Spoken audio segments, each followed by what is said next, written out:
Hello and welcome to another SolidWorks session. In this session, we are going to see how we could create a gearbox system that's similar to a gearbox that is used in a car or in a vehicle. And for this, what I'm going to do is I'm going to use assembly and toolbox. So there's many ways of creating a gear, but I think this is one of the easiest way. So this is not the only way. So first thing I'm going to do is new assembly. OK. So when I open my assembly, SolidWorks will ask me to insert the component, but of course I don't have any component to insert in this case. No, anyway, from by browsing through the browse. So I would say X cancel. Then what I'll do is I'll go to Design Center or the Design Library, Toolbox, Add in Now, and I'll scroll down until ISO, Power Transmission, Gears, and I'm going to bring a spur gear. I'll bring in two spur gears. So there's number one. So this spur gear right now is the module is 1.5, the number of teeth on it is 36, pressure angle is 20, the face width is 15, the diameter of that shaft is 20. That's crucial. So there is a few things we would come back and check again later on. So we say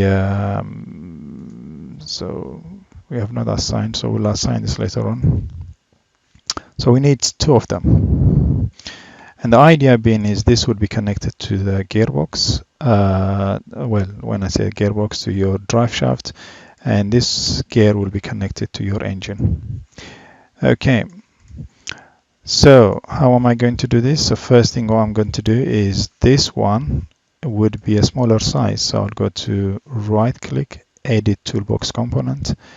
And so I won't change much, but what I'll do is I'll change the number of teeth. So I'll make it this to maybe, I don't know, 20 to 23, something like that.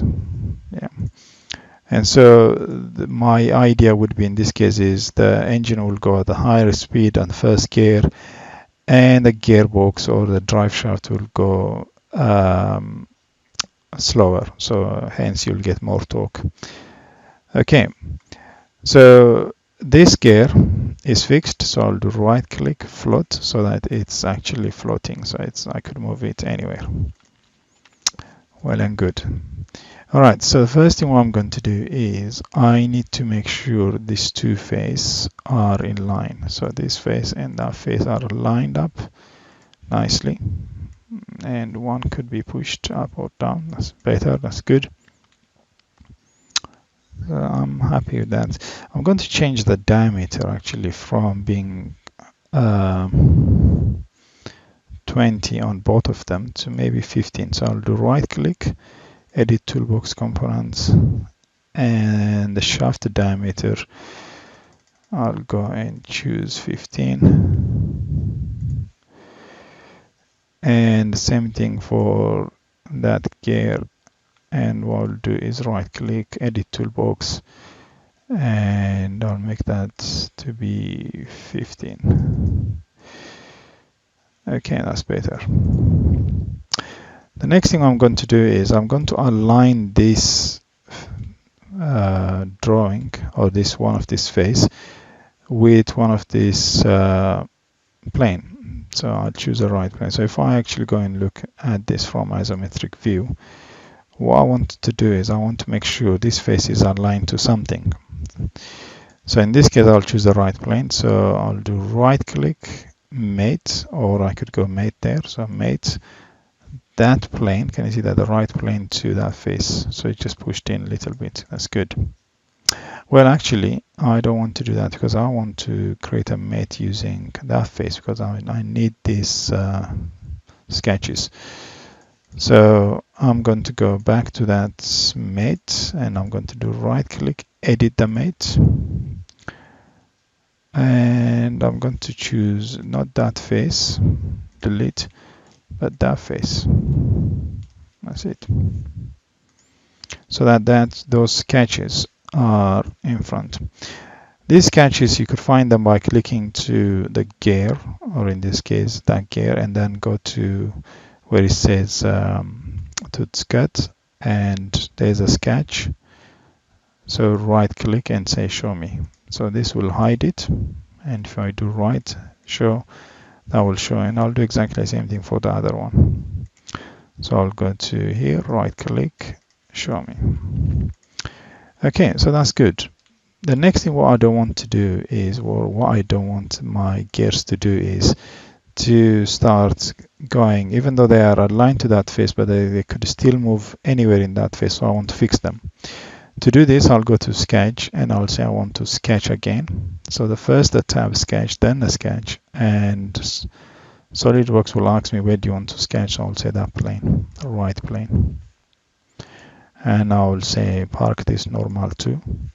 And I want to draw a line, a center line from there straight up. It doesn't matter the size, but somewhere there. And you will see why. So the reason we drawn that line on the assembly, not anywhere. So I haven't created a new part, but I'm just drawn onto assembly, is that I want to make a mate. So I'll say mate what? That point, the point of that gear with that point, which is the center of the assembly. That's good. And of course, now what we could do is we could also do exactly the same thing to this guy. But of course, we cannot meet this, the center of to that center. But what we could do is you could say mate that center to this line. Now, this object could go up or down, but it will always be on that line. Perfect. So when I go to see the right view, that's very good. So I'm quite happy with that. So the next thing what I need to do is simply create a few mates. So if I want to create so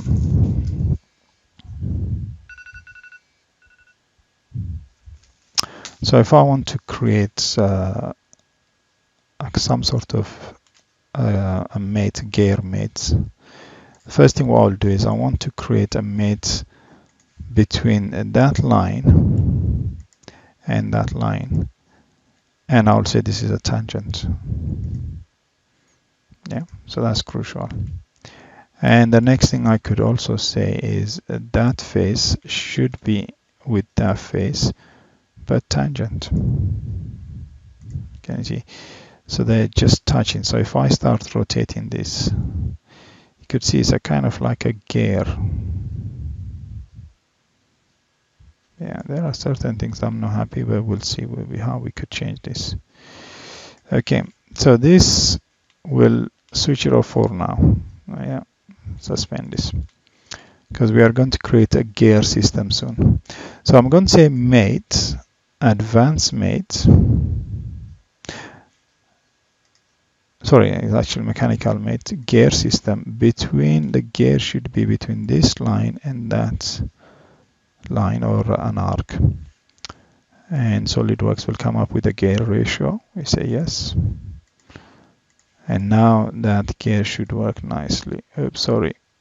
If you get something like this, it means we need to go back to that mate, edit features, and we need to say reverse, and that should fix the problem. That's better.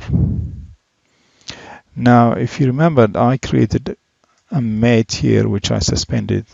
This mate, the tangent mate, and the reason is this tangent was just to align it nicely, that's all. So once I created a tangent, then I could stop.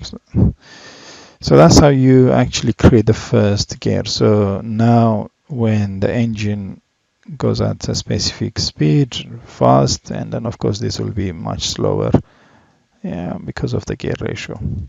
So we just created assuming the first gear. So we need to do a few more things, and then I'll show you how you could create the shaft.